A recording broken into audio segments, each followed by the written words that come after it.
Pemirsa, Konfederasi Serikat Pekerja Seluruh Indonesia atau KSPSI menyarankan pemerintah dan pelaku usaha untuk memberlakukan sistem kerja dari rumah atau work from home (WFH) di hari lain selain hari Jumat.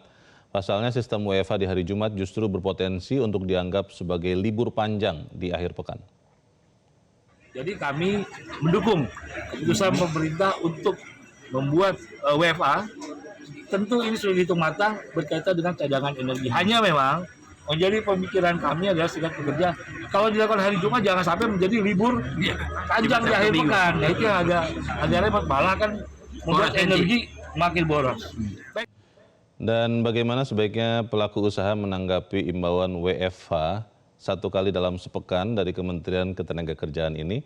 Apa saja sektor yang masih akan tetap menjalankan usahanya secara normal? Kita akan membahasnya bersama Wakil Ketua Umum Kadin Bidang Otonomi Daerah Sarman Simanjorang. Bang Sarman, selamat pagi. Selamat pagi Pak Leo, salam sehat dan semangat selalu. Iya, Bang Sarman, kalau imbauan pemerintah untuk menerapkan WFH bagi swasta terutama ya, itu satu hari dalam sepekan. Untuk Kadin, untuk para pengusaha, apakah setuju dengan usulan dari KSPSI tadi, para buruh, yang mengatakan jangan di hari Jumat, karena kalau hari Jumat nanti nempel ke hari Sabtu dan Minggu itu dianggap long weekend, akhirnya malah tidak efektif. Untuk pengusaha seperti apa, Bang? Ya, terima kasih Pak Leo. Yang pertama bahwa memang kebijakan work from home ini sebaiknya memang bersifat, pertama memang bersifat imbauan, akan tetapi juga harus bersifat adaptif dan berbasis kepercayaan kepada dunia usaha dalam hal ini. Nah, jadi kalau bagi kami memang bahwa ini dikembalikan semuanya kepada masing-masing kebijakan perusahaan. Biarlah perusahaan yang akan nanti menetapkan, tentu ya, karena di surat edaran menteri juga masing-masing perusahaan nanti juga akan melakukan koordinasi dengan serikat pekerja supaya menemukan kira-kira kesepakatan.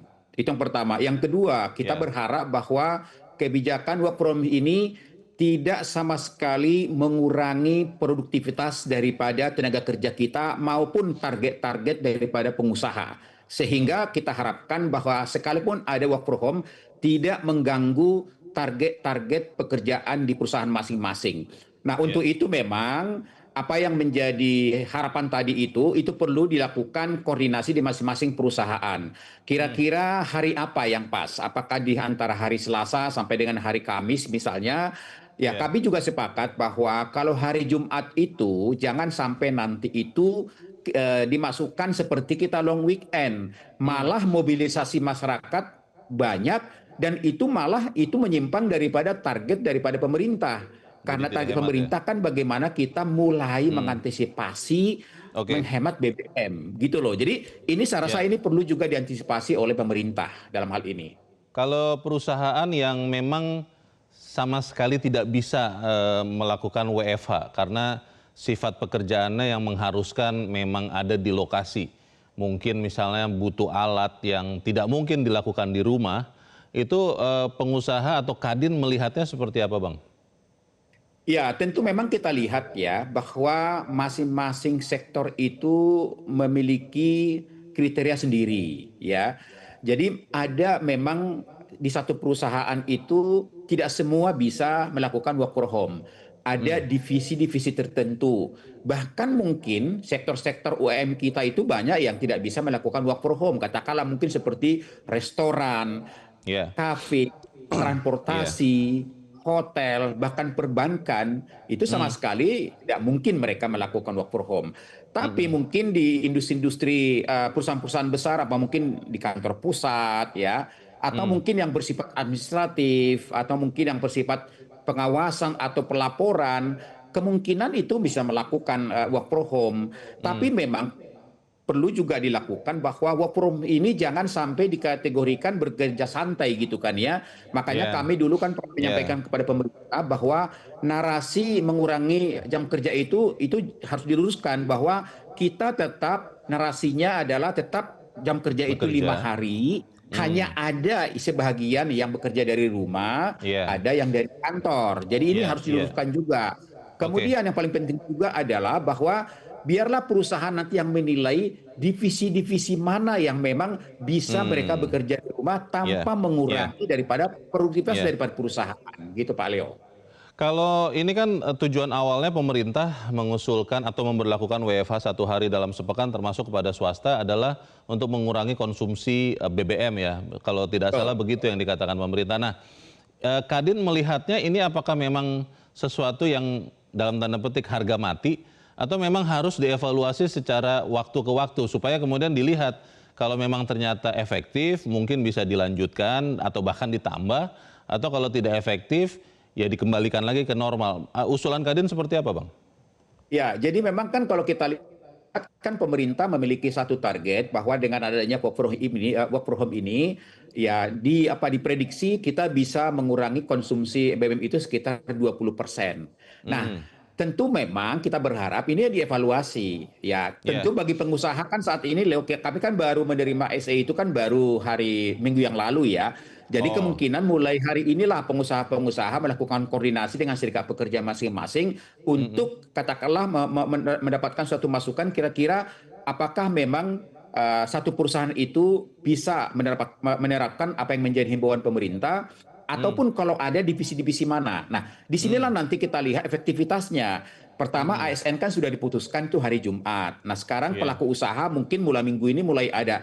Nah, kami berharap memang pemerintah juga melakukan evaluasi sejauh mm, mana efektivitas daripada kebijakan kompromi ini dalam kerangka untuk tujuan pemerintah, yaitu iya, mengantisipasi terhadap kenaikan harga energi dan dampaknya mm-mm, terhadap konsumsi BBM dalam hal ini. Kalau mm-mm, memang katakanlah efektif, saya rasa itu perlu dilanjutkan. Tapi kalau memang tidak efektif, ini perlu dievaluasi kembali. Kira-kira iya, bagaimana kebijakan yang baru yang mampu menekan daripada tujuan mm. pemerintah untuk mengurangi konsumsi daripada BBM itu. Kalau Gitu. dari sisi pengusaha sendiri, Bang Sarman, bagaimana memastikan bahwa berkurangnya kehadiran pekerja 1 hari dalam sepekan di lokasi kerja yang tadinya dia hadir secara onsite itu tidak menurunkan produktivitas karena kan ya kalau kita mau jujur sebetulnya banyak yang sulit mengerjakan dari rumah pekerjaan yang dilakukan biasanya dari lokasi kantor. Bagaimana, Bang?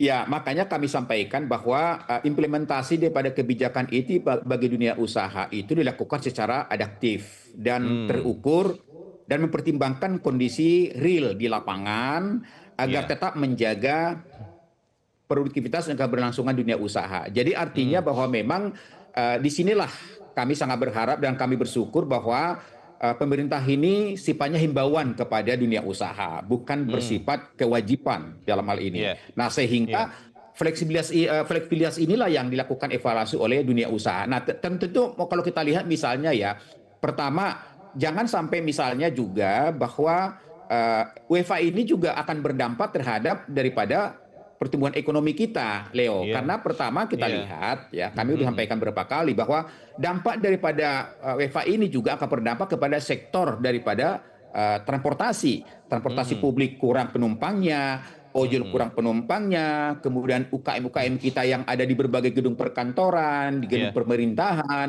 di sana ada yang penjual makanan juga transaksinya juga akan berkurang. Nah, ini juga ada dampak-dampaknya dalam hal ini. iya, Makanya ini kan yang perlu dilakukan evaluasi bagaimana dampak ekonominya secara terukur, kemudian juga dampak oke, daripada FA ini terhadap penghematan BBM. Nah, ini iya, perlu diukur karena bagi iya, pengusaha kan pertama kalau memang tidak masuk kantor tentu ya dari sisi listrik akan berkurang. Kemudian mhm, kedua juga dari sisi kalau dia membawa mobil tentu akan mhm, berkurang BBM-nya. Tapi kalau dia betul, transportasi umum ya tentu yang berdampak juga adalah transportasi umum, iya, Leo, begitu. iya. Terakhir, singkat saja Bang Sarman, bagaimana dengan pengupahan atau penggajian bagi karyawan? Apakah dengan WFH ini, terutama di dunia swasta, akan dikurangi juga kepada karyawan atau memang akan tetap? Karena kan logikanya mungkin ada pengusaha yang merasa, loh kan Anda bekerja hadir di kantor berkurang 1 hari, ya saya sesuaikan juga penggajiannya. Bagaimana, Bang? Kalau sampai saat ini sih bagi dunia usaha Leo tidak berpikir ke situ Hmm, bahwa yang namanya kebijakan ini tetap pada posisi bahwa mereka bekerja sebagaimana mestinya. Hanya ada bekerja dari rumah, ada yang bekerja dari kantor. Harapan kami adalah bekerja dari rumah ini harus tetap juga disiplin. Artinya Ya. bahwa mereka juga jangan misalnya tentang bekerja dari rumah pakaiannya santai, pakai celana pendek, Iya, makan iya. cemilan ya Oke. jangan. Artinya bahwa kalau memang jam 9 di kantor, ya jam 9 harus tetap Baik. bekerja di rumah. Kemudian juga jam istirahat, lanjut juga sampai sore. Sehingga Oke. sama sekali yang kami sampaikan, WFH ini sama sekali jangan sampai mengurangi produktivitas pekerja Baik. dan juga produktivitas daripada dunia usaha. Itu harapan kami, Pak Leo. Baik, itu harapan kita juga. Terima kasih Wakil Ketua Umum Kadin Bidang Otonomi Daerah Sarman Simanjorang sudah mencerahkan kami. Selamat pagi, Bang Sarman. Jelajahi cara baru mendapatkan informasi. Download Metro TV Extend sekarang.